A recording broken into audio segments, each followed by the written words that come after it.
Chapter 13.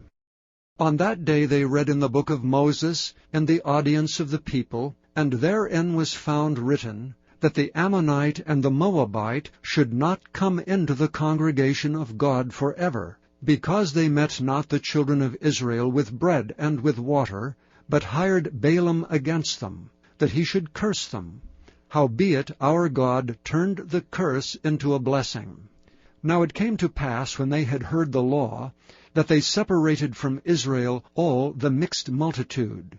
And before this, Eliashib the priest, having the oversight of the chamber of the house of our God, was allied unto Tobiah. And he had prepared for him a great chamber, where aforetime they laid the meat offerings, the frankincense in the vessels, and the tithes of the corn, the new wine and the oil, which was commanded to be given to the Levites, and the singers and the porters, and the offerings of the priests. But in all this time was not I at Jerusalem.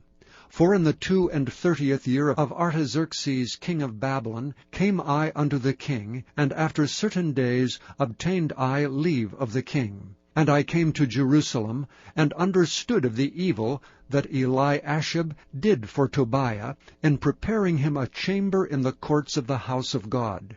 And it grieved me sore. Therefore I cast forth all the household stuff of Tobiah out of the chamber.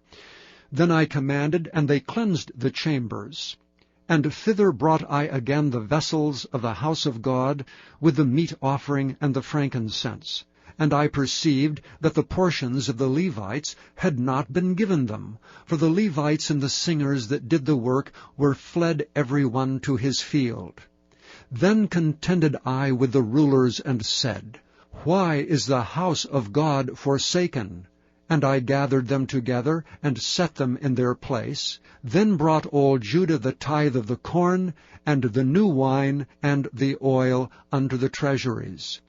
And I made treasurers over the treasuries, Shelemiah the priest, and Zadok the scribe, and of the Levites Pedaiah, and next to them was Hanan the son of Zachar, the son of Mattaniah, for they were counted faithful, and their office was to distribute unto their brethren. Remember me, O my God, concerning this, and wipe not out my good deeds that I have done for the house of my God, and for the offices thereof.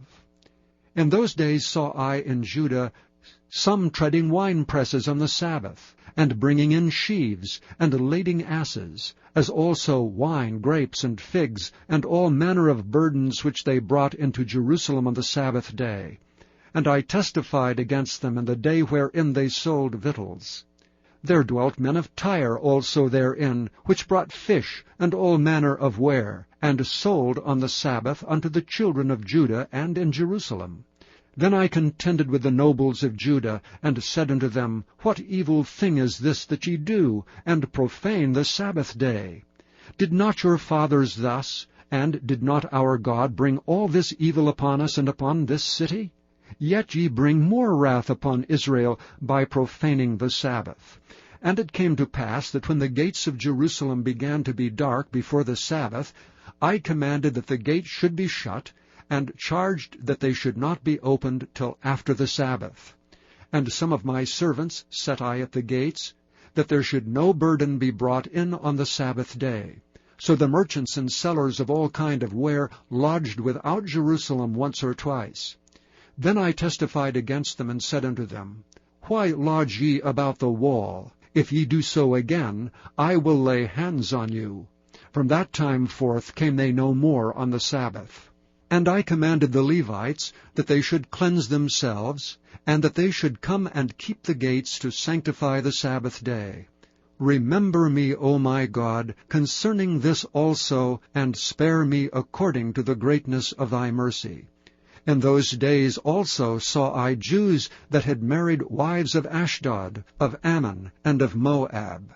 And their children spake half in the speech of Ashdod, and could not speak in the Jews' language, but according to the language of each people. and I contended with them, and cursed them, and smote certain of them, and plucked off their hair, and made them swear by God, saying, Ye shall not give your daughters unto their sons, nor take their daughters unto your sons, or for yourselves.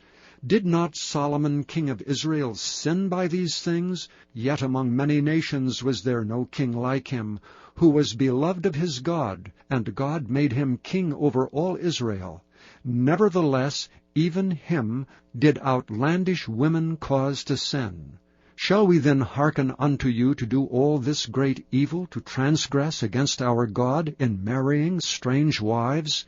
And one of the sons of Joiada, the son of Eliashib the high priest, was son-in-law to Sanballat the Horonite. Therefore I chased him from me. Remember them, O my God, because they have defiled the priesthood, and the covenant of the priesthood and of the Levites. Thus cleansed I them from all strangers, and appointed the wards of the priests and the Levites, every one in his business, and for the wood offering at times appointed, and for the first fruits. Remember me, O my God, for good. Thank you for listening to this recording of the King James Bible produced by Audio Scriptures International. Audio Scriptures International believes it is more important to spread the Word of God than to make a large profit. Please feel free to make copies of these recordings and distribute them freely so long as you adhere to the following guidelines. First, you may not charge any more than the cost to duplicate and send them. Secondly, you must make a complete copy of the recording, including this message. For commercial and fundraising distribution, please contact Audio Scriptures International for additional information.